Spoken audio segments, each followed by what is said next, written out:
This is Brett, and you're watching Brett and Some Books.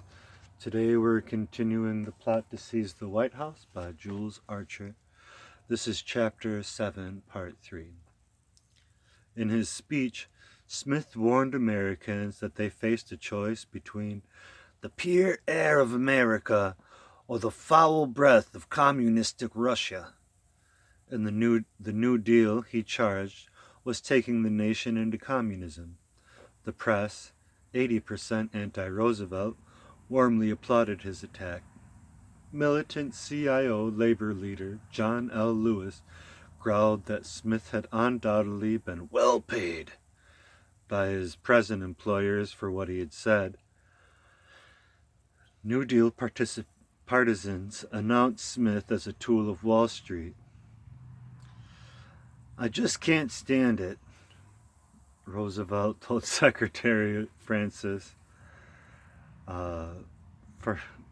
Perkins. "All the things we have done in the federal government are like things Al Smith did of governor of New York. They're the things that he would have done as president. What in the world is the matter?"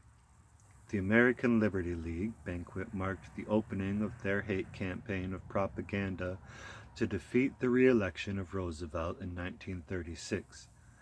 The Scripps Howard Press and its United Press wire service, an exception to the rabidly anti-Roosevelt newspaper chains, rushed to the president's defense. Following on Butler's expose, their papers carried a story headlined, "Liberty League controlled by owners of $37 billion. Directors of the League were identified as also being directors of U.S. Steel, General Motors, Standard Oil, Chase National Bank, Goodyear Tire, and Mutual Life Insurance Company. Liberal senators joined the attack. On January 23rd, Senator Schwellenbach denounced J. Pierpont Morgan and John J. Raskow and Pierre DuPont and all the rest of these rascals and crooks who controlled the American Liberty League. Robert M. La Follette, Jr. pointed out that the League's biggest contributors were the DuPonts, A.P. Sloan, the Pews, E.T. Weir, Sewell Avery, and John J. Raskow, and declared, It is not an organization that can be expected to defend the liberty and masses of the American people. It speaks for the vested interests." The acts on the League, plus Roosevelt's re-election in 1936 over its desperate and expensive opposition, destroyed the organization as an effective force of reaction in America. It was disbanded soon afterward with a brief announcement to the press that the purposes for which the League had been formed had been served, and that it was therefore no longer necessary. But affiliates financed by the League, like the Sentinels of the Republic, the Crusaders, and other pro-fascist and far-right organizations, continued their agitation. Butler continued to stomp the country through 1936, warning against involvement in the coming war he foresaw. He was gratified on February 29th when Congress passed the Second Neutrality Act, amending the original act to prohibit either loans or credits to belligerent nations. He was just disturbed, however, when the Spanish Civil War broke out in July.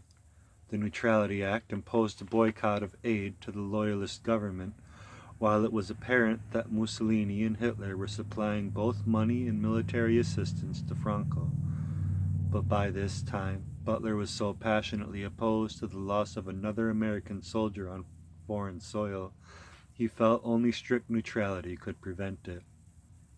He shocked a meeting of the American League Against War and Fascism, which was trying to raise funds for the Loyalists, by asking them, "What the hell is our business what's going on in Spain?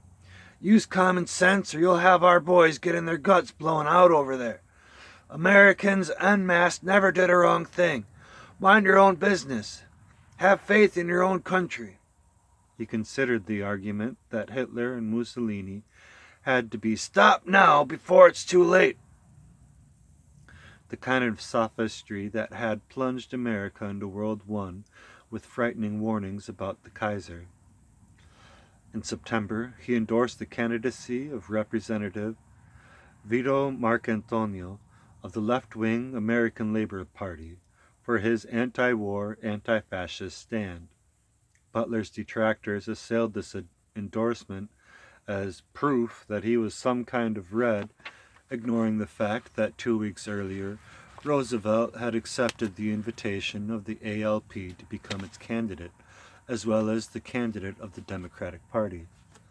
The growing isolationist movement in America now resulted in more prominence being given to Butler's anti-war speeches in the press. On September 17th, when he delivered a slashing attack on war makers before the VFW in Denver, it was carried in part on the wires of the Associated Press.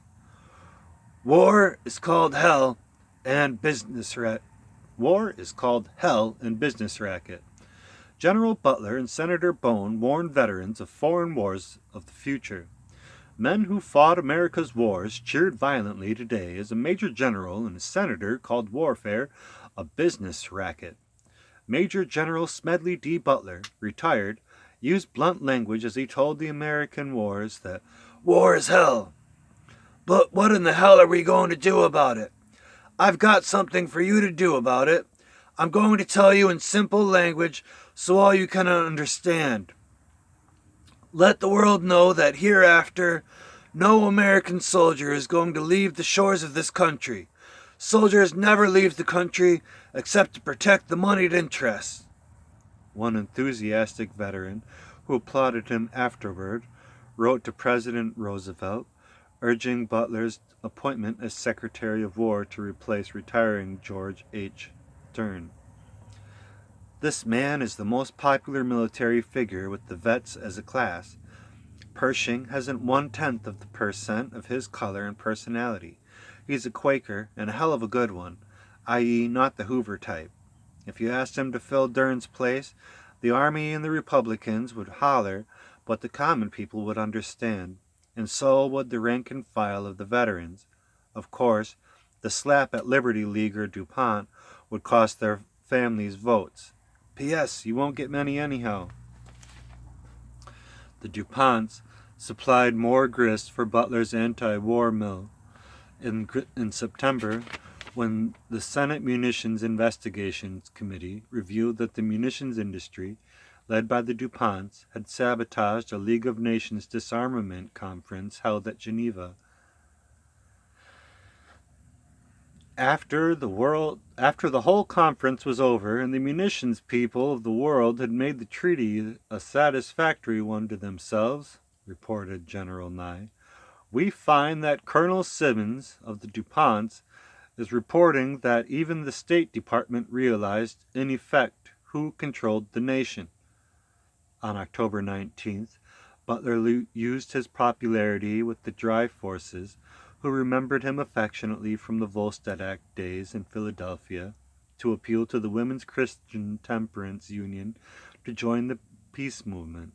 6 days later, the mood of the nation grew more apprehensive, however, as Hitler and Mussolini signed the Rome-Berlin Axis Pact, and the following month were joined by Japan, which signed an anti-Comintern pact with Germany. Roosevelt's landslide re-election strengthened his hand against the isolationists, and there were signs that the White House intended to take a tougher stand against the Axis powers. Butler grew increasingly worried that the president might be starting the nation down the road to war.